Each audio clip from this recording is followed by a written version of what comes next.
So May 23rd, I left Acton. The reason I did, there was a train on one side, there was a road on the other, and it was kind of trailer parky. It wasn't really that great. And so I decided I wasn't going to stay a day, and I took off. And that day, the 23rd, was awesome because I went through Vasquez Rock area, which is where they filmed old Star Trek. And start date 5/23/19. Intruder alert, intruder alert, Klingon vessel. Old Star Trek and Gunsmoke and Planet of the Apes and just different, it's a very famous Hollywood landmark that they filmed a lot of stuff on. By the way, if you want to see the funniest ever something on TV involving Vasquez Rock, watch Big Bang Theory, the Bakersfield Expedition. It is hilarious. This is where they're supposed to have been. But yeah, famous. Really cool to walk through. And then through the town of Agua Dulce, which I almost always say wrong. I think I said it right this time. Ate at a Mexican restaurant in Main Street. Main Street's about 2 blocks long with a store and a restaurant, a few restaurants, and that's it. And then that day, in a day, hiked up the top of a mountain, through a cloud, windy and cold, and then back down to a camp spot that was kind of near a road, which ended up being a hugely busy road. I have no idea where everybody was going on that road, but about 6 tents down there, and there was a water cache, so that was good. Friday the 24th, I took up, climbed another mountain and back down, stayed at another, did another 20 miles, stayed next to another road, but at that point this road wasn't busy like the one before, and kind of a normal day.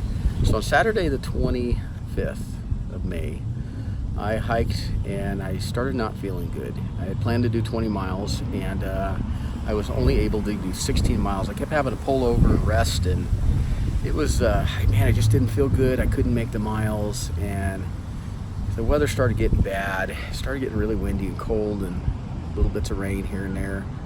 So I pulled off a little early. I found a really good sheltered spot. There was a guy that was actually sleeping on a wide spot in the trail. I was going to stay there, but then I set my tent up, but when I backed up looking for rocks, I found a spot I walked right past that was cut into the woods that already had everything there. It was obviously a good camp spot.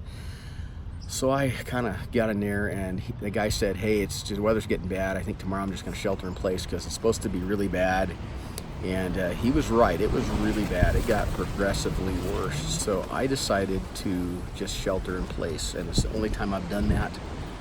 I really didn't know if it was the right decision, but the weather was just horrendous, and I had enough food, I had enough water. I wasn't completely flush with water, but I had enough. So I decided to actually do a zero and just stay there, and I was pretty confident it was the right decision till the end of the day. About the middle of the afternoon, I started feeling, man, I wasted the whole day, and I'm stuck up here, but it was windy, it was horrible, and there it went. So Monday morning, I knew I had to get out of there. It was time. The weather was clearing up anyway. I had cell service, so I could see the weather, and it actually was supposed to be pretty good. So I decided Monday the 27th, I'm gonna get down out of here. Hopped out of the woods, and Jim here from LA drove up. Hey Jim, breakfast burritos. Look at all this. This is the trail magic we dream about. And this is Tilly from Australia. Just met him like 10 minutes ago, 15 minutes ago on the trail when I took a little break.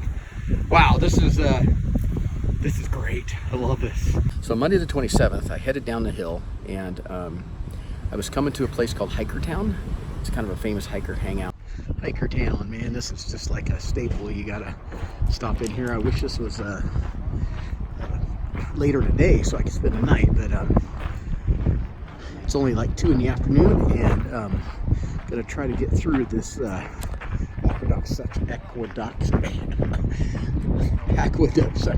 gets too hot. But really hospitable people, really great. The sheriff's office, hotel. I mean, just what a great place. So full of water.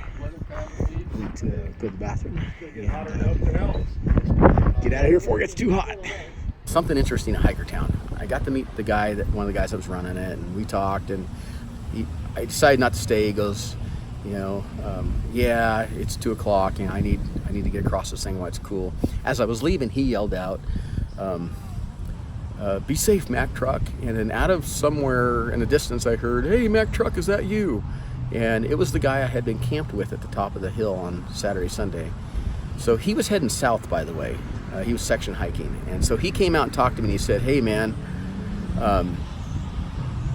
I decided to leave. And he said it was a bad mistake because I turned into an ice storm. It was horrible. He said, you made the right choice staying put.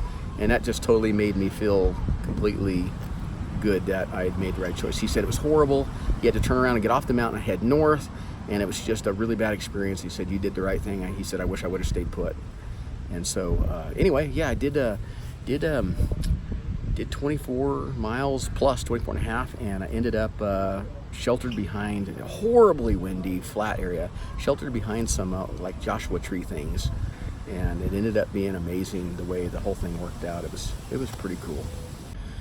So Tuesday the 28th, I hiked the rest of the LA Aqueduct. It's like a 25-mile section, and through the wind farm, man, it was boring. It is hideously flat and ugly, but luckily it wasn't hot. I think that was good advice, good time to do it. So I got, at the very end, you have to climb up a big old mountain, and you go up over that mountain down, and you're in Tehachapi.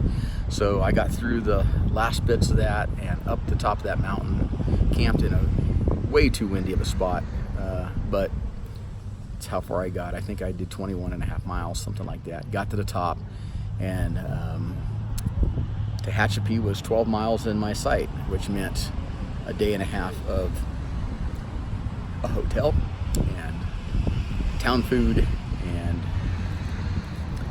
rest and resupply and work and all the above. You know, you get these 0 days, you know, part of it is you get the rest and eat, and the other part is you're having to resupply and do maintenance on your gear, so it's not really 100% free. But so on Wednesday the 29th, I hoofed it down the hill.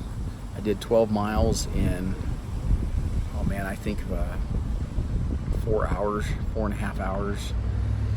A lady happened to be dropping some hikers off, and so she picked me up, brought me to town. A hotel Tanya had arranged for me, and so that leaves us today, which is Thursday the 30th, and I'm in Tehachapi. It's a 0 day for me.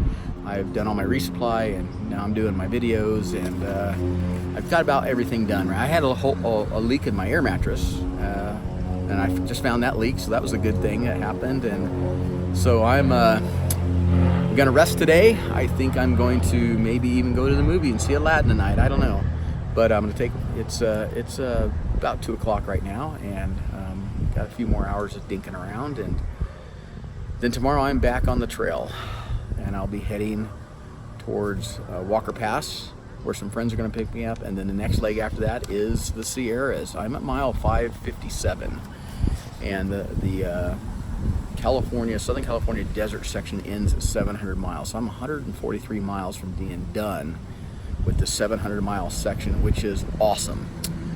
Have no idea what the Sierras are going to hold, but a little nervous about it. The weather's getting better. We're all trying to figure out, all as hikers, what to do up there, but looks like this desert section is coming to an end. So as always, I appreciate all you guys that are rolling along with Mac Truck, and more to come. The Sierras await.